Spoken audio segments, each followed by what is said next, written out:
सभी को जय मसीह की। तो आइए हम परमेश्वर का वचन देखते हैं। मत्ती 6 अध्याय उसका पहला वचन।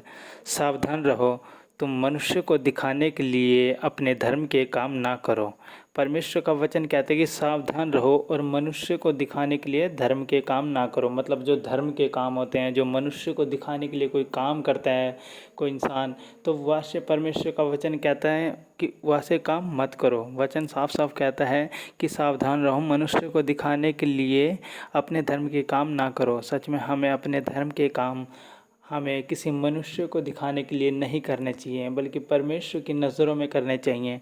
और वचन देखिए आगे क्या कहता है, नहीं तो अपने स्वर्गीय पिता से कुछ भी प्रतिफल ना पाओगे। सचमुच जो व्यक्ति, परमेश्वर का वचन कहता है कि जो व्यक्ति किसी मनुष्य को दिखाने के लिए धर्म के काम करता है, किसी दिखावे के लिए कोई काम करता है, तो वो क्या करता है, अपने स्वर्गीय पिता से मतलब परमेश्वर से कोई भी प्रतिफल ना पाएगा। अगर परमेश्वर से प्रतिफल पाना है तो परमेश्वर की नज़रों में कामों को करो। जो भी काम तुम करते हो, जो भी काम होते हैं, वो परमेश्वर की नज़रों में करो, तो सच में तुम्हारा स्वर्गीय पिता तुम्हें अपने स्वर्ग के झरोखे खोल के तुम्हें प्रतिफल देगा।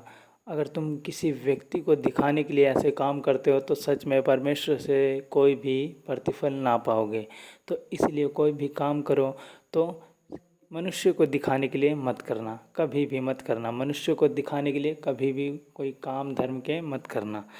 वचन देखिए आगे क्या कहता है, इसलिए जब तू दान करे तो अपने आगे तू तुरही ना बजाना, जैसे फाटकी सभाओं और गलियों में करते हैं। परमेश्वर का वचन कहता है कि इसलिए जब तू दान करे तो तुरही मतलब बाजे ना बजाना, किसी को शोर शराबा ना करना। परमेश्वर का वचन कहता है कि जैसे गलियों में करते हैं, सभाओं में करते हैं, जिस तरह कोई और सभाओं होती हैं, जिस तरह कई अपने नाम की वो करवाते कि इसकी तरफ से इतना बड़ा दान, ऐसा ना करना। परमेश्वर का वचन कहता है कि जब तुम दान करो तो तुरहियाँ ना बजाओ। और वचन कहता है ताकि लोग उनकी बढ़ाई करें। मैं तुमसे सच कहता हूँ कि वह अपना प्रतिफल पा चुके। परमेश्वर का वचन कहते हैं कि अगर तुम दान शांति से डालोगे तो तुम, वचन कहते कि सच में तुम अपना प्रतिफल पा चुके। अगर हम अपना दान परमेश्वर की नज़रों में डालेंगे, परमेश्वर के भवन में डालेंगे, तो वचन कहते कि सच में तुम अपना प्रतिफल पा चुके। और वचन कहता है परंतु जब तू दान करे तो जो तेरा दाहिना हाथ करता है उसे तेरे बाएं हाथ ना जानने पाए। परमेश्वर का वचन कहता है कि जब तू दान करता है, जो तू अपने बाएं हाथ से दान करता है या कोई से भी हाथ से दान करता है, तो तेरा दूसरा हाथ ना जानने पाए कि कितना दान कर रहा है। मतलब दूसरे हाथ को भी नहीं पता चलना चाहिए कि हम कितना दान करते हैं। तो वचन हमें कितना सीधी रीति से हमें समझ आता है कि हमें दान दिखावे के लिए नहीं करना चाहिए। हमें दान ऐसे गुप्त में दान करना चाहिए ताकि हमारे बाएं हाथ को भी ना पता चल सके कि हम कितना दान कर रहे हैं। और वचन कहता है ताकि तेरे दान गुप्त रहे और जब तेरा पिता जो गुप्त में देखता है वह तुझे प्रतिफल दे। परमेश्वर का वचन कहता है ताकि तेरा दान गुप्त रहे और जब तेरा पिता गुप्त में देखता है तो तेरा प्रतिफल देगा। सच में जो परमेश्वर हमारा गुप्त में किया हुआ दान जो परमेश्वर देखता है, परमेश्वर उस दान का प्रतिफल हमें देता है। सच में अगर हम ऐसे ही परमेश्वर के भवन में किसी को दिखाने के लिए नहीं, सिवाय परमेश्वर के नज़रों में हम अगर अपना गुप्त दान डालें तो परमेश्वर उसका प्रतिफल हमें देगा। हमें दान इसी रीति से डालना चाहिए गुप्त में रहकर, ताकि हमारे बाएं हाथ को भी ना पता चल सके। तो आगे वचन को शुरू करते हैं हम। आगे उसका 5 वचन जिसमें प्रार्थना के विषय में लिखा गया है, वचन की हेडिंग है जो, जब तुम प्रार्थना करे तो कपटियों के समान ना हो, क्योंकि लोगों को दिखाने के लिए आराधनालयों में और सड़कों के मोड़ों पर खड़े होकर प्रार्थना करना उनको अच्छा लगता है। जो परमेश्वर कहता है कि जो कपटी व्यक्ति होते हैं, जो कपटियों के समान प्रार्थना करते हैं, वो किस रीति से करते हैं।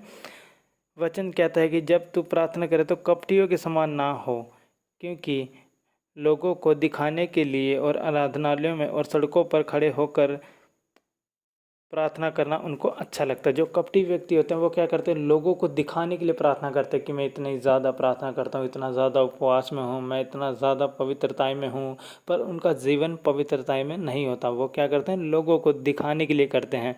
तो परमेश्वर का वचन कहता है कि उनको आराधनालयों में, मतलब बड़े बड़े आराधनालयों में, चर्चों में, उनको कहीं पर भी मोड़ों पर खड़ा होके किसी के घर में जाकर उनको प्रार्थना करना, ऐसा मतलब उनको दिखावा करना अच्छा लगता है।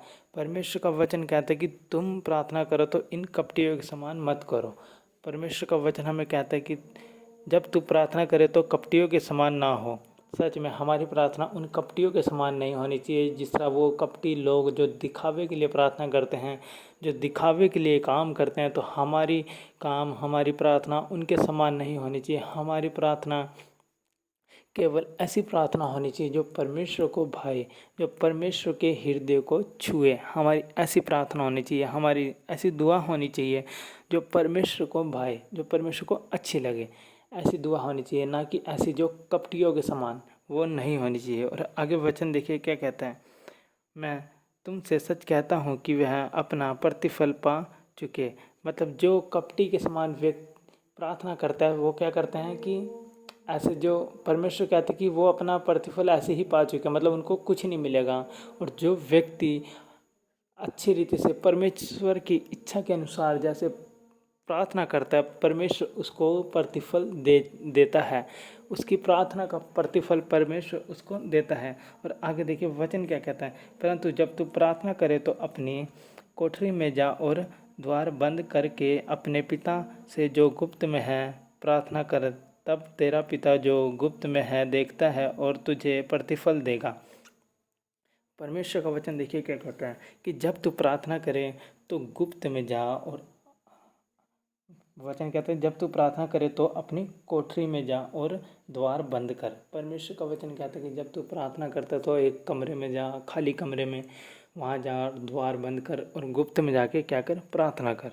जो जो तेरे विषय हैं, जो जो तेरी बातें हैं, जो जो तू परमेश्वर से पूछना चाहता है, वो परमेश्वर के आगे रख। परमेश्वर उन बातों को, उन विषयों को परमेश्वर क्या करता है, सुनता और समझता है। वचन कहता है कि कोठरी में जा और द्वार बंद कर और अपने पिता से जो गुप्त में है प्रार्थना कर। सही में अगर हम क्या करते हैं, गुप्त में जाकर अगर जो हम प्रार्थना करते हैं, वो प्रार्थना हमारी डायरेक्ट परमेश्वर से कनेक्ट होती है। वो हमारी बात डायरेक्ट परमेश्वर से क्या हो जाती है, कनेक्ट हो जाती है। परमेश्वर फिर हमारी प्रार्थनाओं को सुनता है। वचन कहता है प्रार्थना कर, तब तेरा पिता जो गुप्त में है देखता है और तुझे प्रतिफल देगा। परमेश्वर कहता है कि जो तेरा पिता है, जो तू गुप्त में प्रार्थना करता है और जो परमेश्वर गुप्त में तुझे देखता है, उसका तुझे प्रतिफल देगा। सच में हमें परमेश्वर प्रतिफल उस चीज़ का देगा जो हम गुप्त में बैठ के परमेश्वर से प्रार्थना करते हैं। परमेश्वर हमारी उस प्रार्थनाओं का उत्तर हमें क्या करता है, देता है। तब जब हम गुप्त में परमेश्वर से बैठ के प्रार्थना करते हैं, सच्ची प्रार्थना करते हैं, सच्चे हृदय से पवित्रताई में होकर परमेश्वर की आत्मा से भर के जब हम प्रार्थना करते हैं, तो उसका अभिषेक हमारे ऊपर उतरता है। तो परमेश्वर का कनेक्शन हमसे बन जाता है और परमेश्वर हमारी प्रार्थनाओं को सुनता है। वचन कहता है प्रार्थना करते समय अन्य जातियों के समान बक बक ना कर, क्योंकि वह समझता है कि उसका बहुत बोलने से उसकी सुन ली जाएगी। परमेश्वर कहता है कि जो व्यक्ति होते हैं अन्य जाति के लोग, वो जो प्रार्थना करते हैं, प्रार्थना करते समय क्या करते हो, बक बक बक बक करते रहते हैं, अपनी ऐसी ज़रूरतें बताते रहते हैं। परमेश्वर मुझे इस चीज़ की घटिया, मुझे इस चीज़ की घटिया, परमेश्वर मुझे ये दे, परमेश्वर मुझे बड़ी कार दे, परमेश्वर मुझे बड़ा घर दे। लोग ऐसी ऐसी बातें परमेश्वर के आगे रख देते हैं, एक लिस्ट बना देते हैं परमेश्वर के आगे चीज़ों की। लोग समझते नहीं है कि परमेश्वर से कैसी प्रार्थना करनी चाहिए। परमेश्वर से एक सच्ची हृदय से, सच्चे मन से परमेश्वर की इच्छा के अनुसार प्रार्थना करनी चाहिए। क्या आजकल का व्यक्ति कोई परमेश्वर से पूछता है कि परमेश्वर तू क्या चाहता है, जैसे तू चाहता है वैसे ही तेरी मर्ज़ी पूरी हो मेरे जीवन में। लोग अपनी मर्ज़ी को पूरी करना चाहते हैं, पर परमेश्वर से कोई ये नहीं पूछता कि परमेश्वर तू क्या चाहता है कि तेरी मर्ज़ी पूरी हो मेरे जीवन में। तो परमेश्वर से हमें इस रीति से प्रार्थना करनी चाहिए कि परमेश्वर जैसे आप चाहते हो वैसे हो। जैसे मुझे परमेश्वर सेवकाई में बढ़ा, मुझे विश्वास में बढ़ा, मुझे मेरे विश्वास को दृढ़ कर, हमें ऐसी प्रार्थना करनी चाहिए। हमें कपटियों के समान बक बक नहीं करना चाहिए। वचन कहता है उनको और वचन कहता है उनके बहुत बोलने से उनकी सुन ली जाएगी। जिस तरह जो कपटी व्यक्ति बकबक करते हैं वो सोचता है कि हम बहुत ज़्यादा बोलेंगे तो परमेश्वर का वचन कहता है क्या उनके बकबक करने से उनकी सुन ली जाएगी? नहीं, उनकी ऐसे नहीं सुनी जाती, क्योंकि ऐसी प्रार्थना नहीं सुनी जाती जो बकबक करने वाली होती है। परमेश्वर उस प्रार्थना को सुनता है जो सच्चे हृदय से परमेश्वर के लिए प्रार्थना करता है।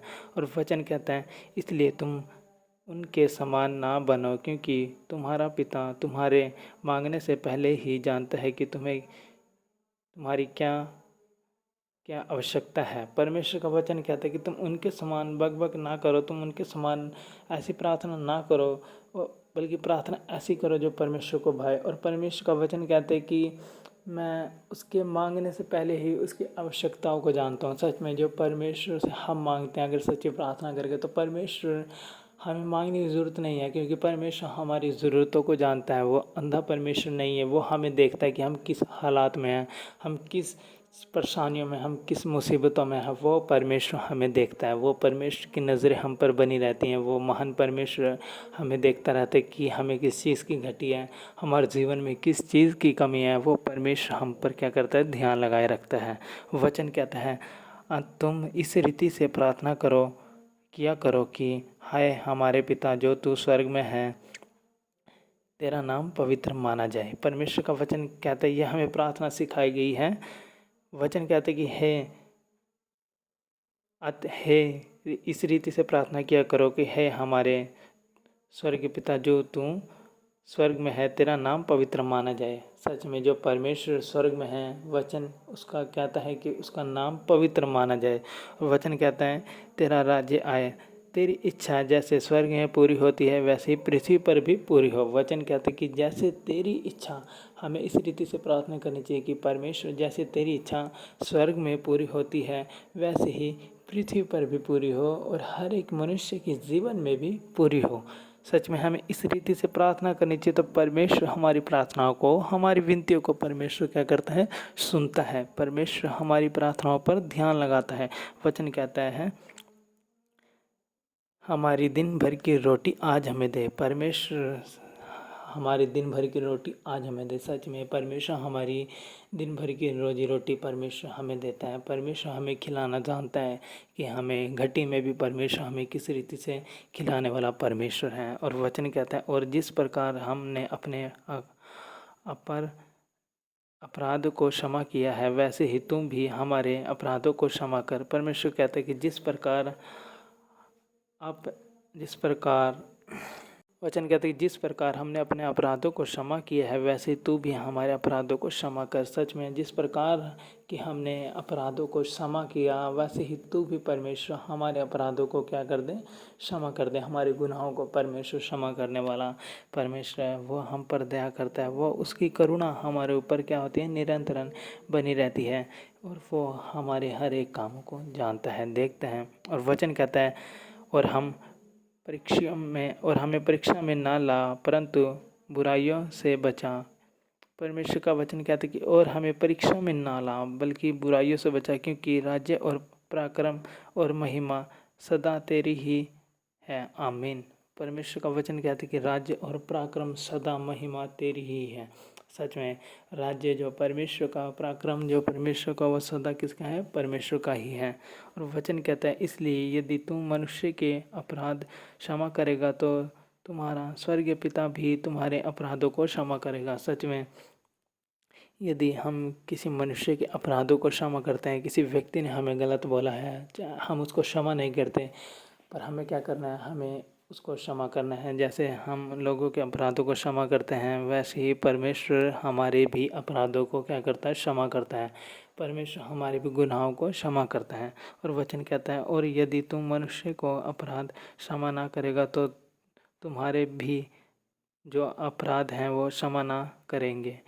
सच में जो अगर हम मनुष्य के किसी अपराधों को क्षमा ना करेंगे तो तुम्हारे पिता भी तुम्हारे अपराधों को क्षमा ना करेंगे। जो अगर हम किसी मनुष्य के अपराधों को क्षमा नहीं करते या किसी की गलती को हम क्षमा नहीं करते।